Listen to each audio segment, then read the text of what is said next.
nombre es Ana Elena Obando, soy costarricense y me identifico como lesbiana. Desde los 20 años o incluso 19 yo supe que era lesbiana. En aquel momento la sociedad costarricense era una sociedad todavía aún más conservadora. Ni siquiera se oía la palabra lesbiana en los periódicos. Eso fue hasta que vino el segundo Congreso Feminista Latinoamericano Lésbico, que lo hicimos y lo organizamos Las Entendidas. Éramos una serie de feministas que además somos lesbianas, la mayoría estamos vivas todavía, y hacíamos, digamos, nos reuníamos para conversar sobre la teoría del feminismo lésbico. Era un espacio donde nos unimos mucho para hacer el congreso. Después del congreso, obviamente, la gente se fue dispersando y el grupo también, ¿verdad? Después surgieron otros grupos de mujeres jóvenes, como las Humanas y otros grupos. Pero en ese momento, digamos, quien irrumpe más revolucionariamente, trastocando toda la normatividad, la heteronormatividad, fuimos Las Entendidas.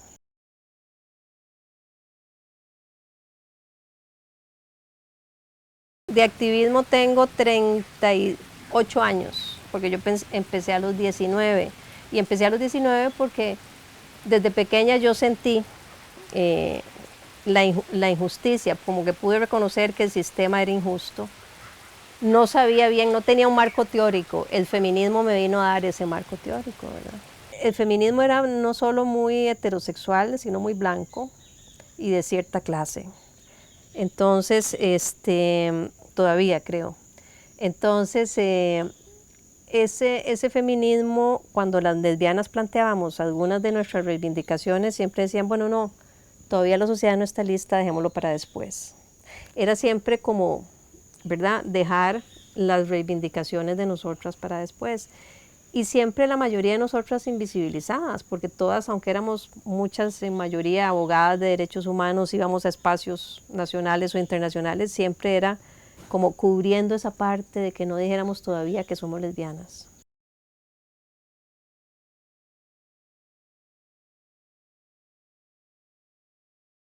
Vi una oportunidad a través de la ley de ayudar a las personas. Y bueno, pude hacerlo. Yo litigué casi 12 años y sobre todo litigaba para mujeres de condición socioeconómica muy vulnerable. Yo tenía otra concepción del derecho y después con el feminismo la fui formando, porque entonces ya me metí a estudiar más derechos humanos, el derecho internacional, y esa parte digo yo no quiero perpetuar el derecho, quiero transformar ese derecho.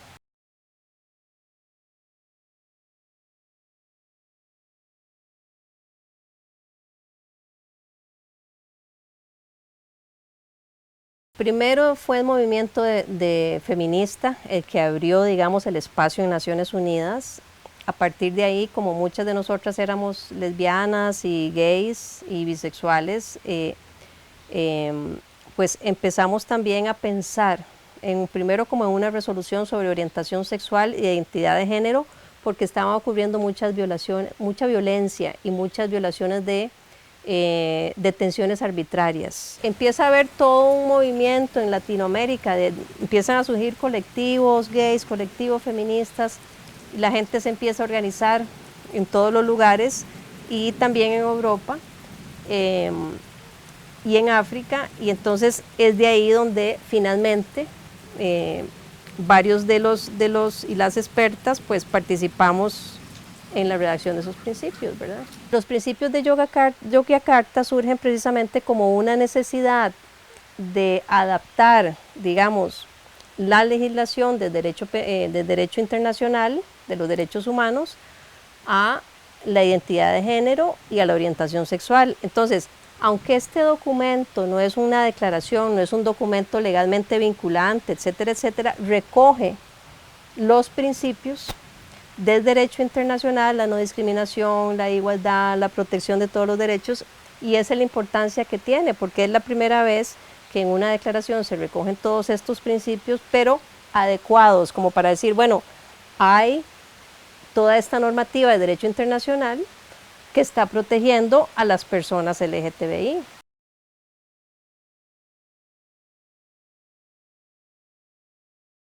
Pienso que para vivir la sexualidad libremente, lo primero es trabajarse interiormente los miedos.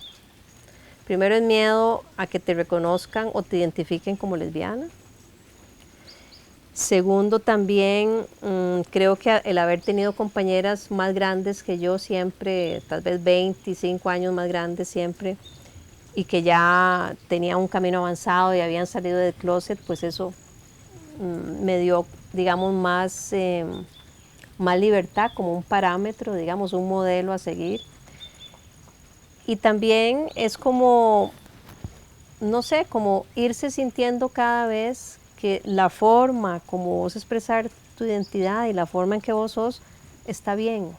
Y con los años eso viene, con los años también viene como sentirse bien con todo eso que sos, ¿verdad? Con todos los diferentes sombreros que uno tiene y las diferentes identidades que uno tiene. Entonces, eso va como asentándose y eso te hace gozar de una sexualidad obviamente más libre.